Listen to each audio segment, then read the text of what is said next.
जी नाज़रीन, welcome back. एक दफ़ा फिर आपको खुशामदीद कहते हैं। मेडिकैम खेलो Pakistan PSL HBL PSL edition 10 powered by नी body spray and the Orchid school. इसके साथ मैं हूं आपका मेज़बान डॉक्टर बुलंद इकबाल।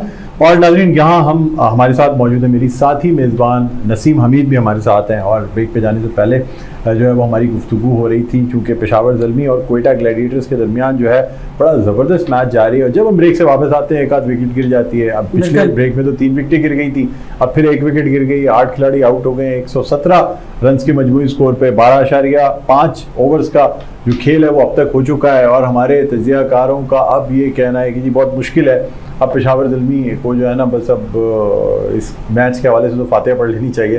क्या कहेंगी नसीम, कैसा लग रहा है? क्योंकि एकदम लग रहा है कि पाकिस्तान की टीम खेल रही है। ये तो देखिए वो कहीं ना ये चीज़ें आ रही होती हैं कि हम जैसे ऐसे बात कर रहे थे, मैच स्टार्ट होना और फिर उसके बाद जो है जो ओपनर्स हैं उनको वो बहुत मैटर करता है कि उन्होंने कितने रन्स बनाए हैं, वो क्या अपनी पोजीशन बरकरार रखेंगे। क्योंकि जो आने वाले पीछे जो प्लेयर्स होते हैं वो उनको टारगेट कर रहे होते हैं कि ये कितना चेस करेंगे।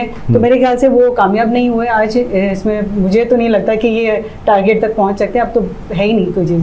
ठीक है, खालिद लतीफ़ साहब, आप क्या कहते हैं? कोयटा की अच्छी परफॉर्मेंस है, या क्योंकि आप कह रहे हैं जी मोहम्मद आमिर का आउट करना एक मैटर करता है, अगर टीम अच्छी परफॉर्म करती दूसरी टीम ने हारना ही होता है, तो कोयटा की अच्छी परफॉर्मेंस कहेंगे या पेशावर की बुरी परफॉर्मेंस कहेंगे? नहीं, उनकी परफॉर्मेंस अच्छी कहेंगे। कोयटा की परफॉर्मेंस अच्छी कहेंगे। अगर बैटिंग में देखें तो उनके जितने भी बैट्समैन हैं उन्होंने ऑलमोस्ट, अगर किसी ने 10 बॉलें खेली तो उसने 20 रन बनाए, किसी ने 14 बॉलें खेली तो उसने 35 रन बनाए। तो मेरे ख्याल में डोमिनेट जो कोयटा ने किया है, बड़ी ज़बरदस्त उनकी आज प्लानिंग भी थी। और जिस तरह उन्होंने बैटिंग की, फिर अब जो बॉलिंग की है, तो मेरे ख्याल से पेशावर ज़ल्मी के कोच और उनको ज़रूर ये उसको देखेंगे कि दूसरी, आप ये देखिए दूसरी तरफ अगर जैसे पेशावर ज़ल्मी के बैट्समैन आउट हो रहे हैं, वो ये सोच ही नहीं रहे कि थोड़ा सा लेके चलें 180-90 रन बनाए, आगे जाके ये रन रेट पे भी प्रॉब्लम आ सकती है। बहुत सारा टीमें जो है वो आपस में टकरा सकती है। तो वो इस चीज़ का आई डोंट नो मैसेज उनको आया या नहीं आया, लेकिन उन्होंने इसकी कोशिश ही नहीं की। इसको वो जो मैं पहले बात कर रहा था कि जब प्रेशर आता है तो उसको बर्दाश्त करने की सकत होनी चाहिए। और जो इस वक्त जो PSL जो लोग खेल रहे हैं, जितने भी प्लेयर खेल रहे हैं, आप ये नहीं समझे कि ये बिल्कुल नए लड़के हैं, कुछ नहीं है।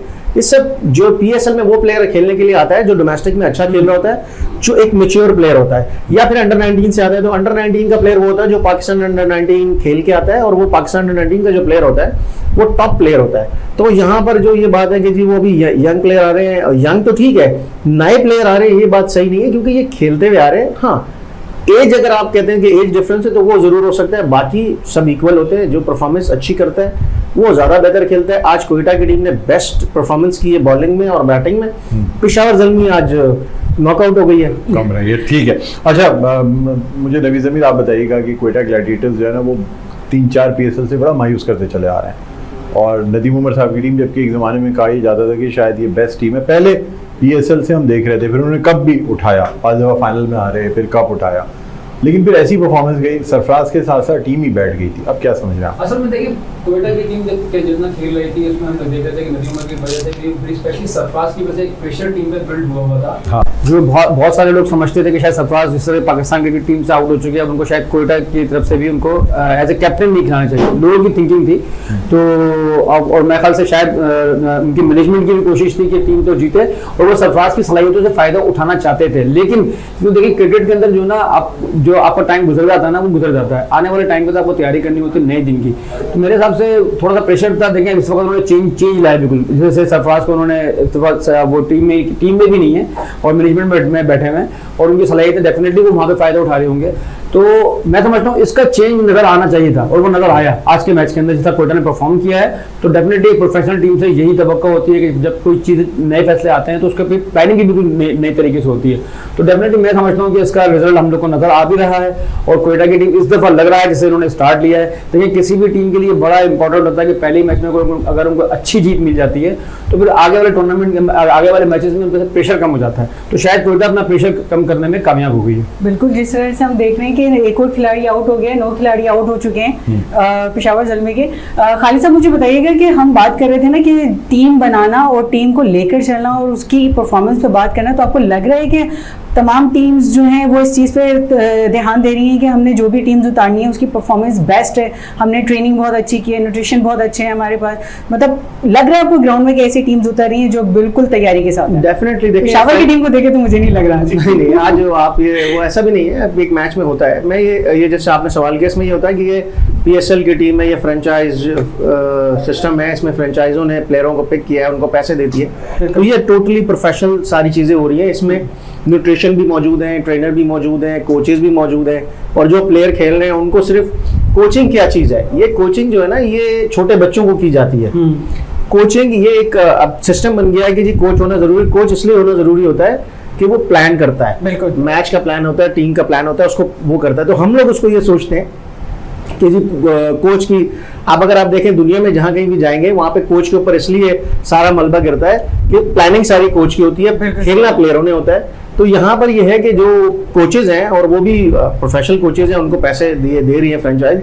डेफिनेटली जो टीमें खेल रही हैं, जैसे आज कोयटा खेली, उनके जो मैनेजमेंट है वो खुश होगी, उनकी प्लानिंग अच्छी थी। और जो हारी जैसे ज़ल्मी की टीम है, उनके कोचेज आज ही यहाँ से जाते साथ, नहीं तो कल सुबह दोबारा उनको लेकर बैठेंगे और पूरा प्रोजेक्टर के ऊपर सारी चीज़ें देखी जाएंगी, कहाँ गलती है। बड़ी प्रोफेशनल तरीके से ये जो है ना बिहेव करते हैं।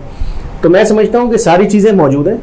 ये एक ऐसा प्लेटफॉर्म है प्लेयरों के लिए कि जहाँ पे प्लेयर्स आके अपनी परफॉर्मेंस करते हैं और फिर वो पाकिस्तान के लिए एलिजिबल हो जाते हैं। और आजकल तो बड़ा आसान है, पाकिस्तान टीम में जिस तरह की चेंजेस आ रही हैं, जो नए यंगस्टर आ रहे हैं, जो यंगस्टर है उनके लिए बड़ा चांस है कि परफॉर्मेंस करें यहाँ से और पाकिस्तान टीम में जाए, और वहाँ जाके जिस तरह होता है जज करेंगे ना, इसी में होगा। परफॉर्मेंस जज नहीं करते, इसमें परफॉर्मेंस होगी। यहाँ की परफॉर्मेंस जो है वो PCB के सिलेक्टर, PCB उसको देखेगा और वो आगे उनको कंसिडर करेगा कैंप में। ठीक है। अच्छा आमिर सरफराज साहब क्या कहेंगे सर, आप क्योंकि इस ब्रेक के बाद फिर हम जरा अपने कराची और मुल्तान सुल्तान से भी बात करेंगे, क्या कहते हैं आप?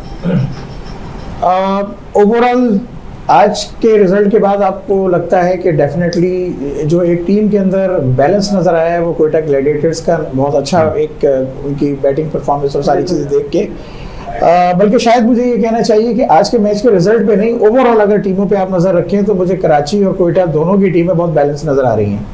और कराची जितनी बेहतर नज़र आ रही है इस दफ़ा, अब अगले मैच के अंदर पता चल जाएगा जब मुल्तान सुल्तान के खिलाफ वो उतरेंगे।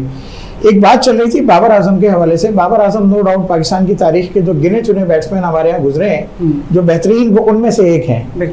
और अब मैं समझता हूँ कि साइम अयूब जो इस वक्त आए हैं वो भी एक अपकमिंग बैट्समैन है। और अल्लाह का शुक्र है कि मैंने एक यानी कुछ उनको मैचेस में देखने के बाद, जब उनको डोमेस्टिक के अलावा कोई कहीं नहीं जानता था, तो उनके बारे में एक पेशन गोई की थी कि ये वो बैट्समैन मुझे लग रहा है कि जो आगे पाकिस्तान क्या दुनिया के अंदर अपना एक नाम बनाएगा, और अल्लाह ताला ने उसको मौका दिया और अपनी सलाहियतों से वो आगे चला गया। इस जैसा प्लेयर जिस टीम के अंदर होगा, उसके साथ खड़े होने वाला दूसरा जो प्लेयर है वो पूरी अपनी टीम को मैनेज करके, अपनी इनिंग को मैनेज करके जा सकता है। क्योंकि साइम अयूब ना सिर्फ रन स्कोर कर रहा होता है बल्कि दूसरे के लिए आसानियां भी पैदा कर रहा होता है। आज मतलब बाबर आजम जहाँ बहुत बड़ा प्लेयर है, उसकी किस्मत अच्छी है कि वो साइम जैसे ओपनर के साथ बैटिंग करने जा रहा है, जिसपे ज्यादा प्रेशर और ज्यादा एक्सपेक्टेशन नहीं है। लोग आज जो है ना कहते हैं कि साइम अयूब को हम खेलते देखना चाहते हैं और साइम अयूब रन करे, और बाबर को पूरा पूरा मौका है कि वो लेके चले। खालिद ने एक बात बहुत अच्छी कही कि या जैसे नबे ज़मीर ने भी अभी हमारी ऑफ एयर भी बात चल रही थी कि कोचिंग का जो रोल है वो एक महदूद हद तक रह गया है और उसको यंगस्टर्स की हद तक रखना चाहिए। लेकिन जो सबसे इंपॉर्टेंट चीज़ है ना, वो है मेंटली आप किसी को एजुकेट करें, प्रोफेशनली उसको समझाएं कि आपने मैच को कैसे लेके चलना है। वो टेक्निक पे हम बात नहीं कर रहे हैं, इनिंग मैनेजमेंट, मैच मैनेजमेंट और सिचुएशन को हैंडल करना, प्रेशर को कैसे हैंडल करना है, उसको लेके कैसे चलना है, वो साइंस जो है ना वो किसी यंगस्टर में नहीं हो सकती। वो कोई बहुत ही कोई अल्लाह ताला की खुदादार सलाहियत किसी के पास हो, उसके लिए आपके पास प्लेयर लाइक्स ऑफ, चाहे बाबर अगर समझदार है, क्रिकेटर तो बहुत बड़ा है, या सरफराज है, या दीगर हमारे सीनियर प्लेयर जो गुजरे हैं, और या जो क्वालिफाइड है, जिनको प्रोफेशनली कोच किया गया है कि आपने किस तरह अपनी टीम को खड़ा करना है, उनका साथ बहुत जरूरी है।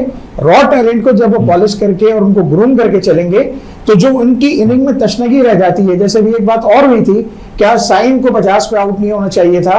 और बहुत अच्छी बात की गई कि जी इन प्लेयर्स को, इन टीमों को ये देखना चाहिए कि वो किसी भी सूरत के अंदर जो है ना वो अपनी इनिंग को जल्दबाजी में खत्म ना करें। आप अपने जो डिस्टेंस है उसको कम करें ताकि आगे के मैचेस में रन रेट और सारी चीजों को आप संभाल के चल मैनेज किया जा सके। मैनेज किया जा सके। सर एक ब्रेक की तरफ जाना है, नसीम ब्रेक लें, उसके बाद फिर वापस आते हैं। जी नाज़रीन, बिल्कुल ये गुफ्तगू का सिलसिला तो यहाँ चलता रहेगा, बहस भी होगी और मैचेस पे भी बात होगी। मिलते हैं छोटे से ब्रेक के बाद।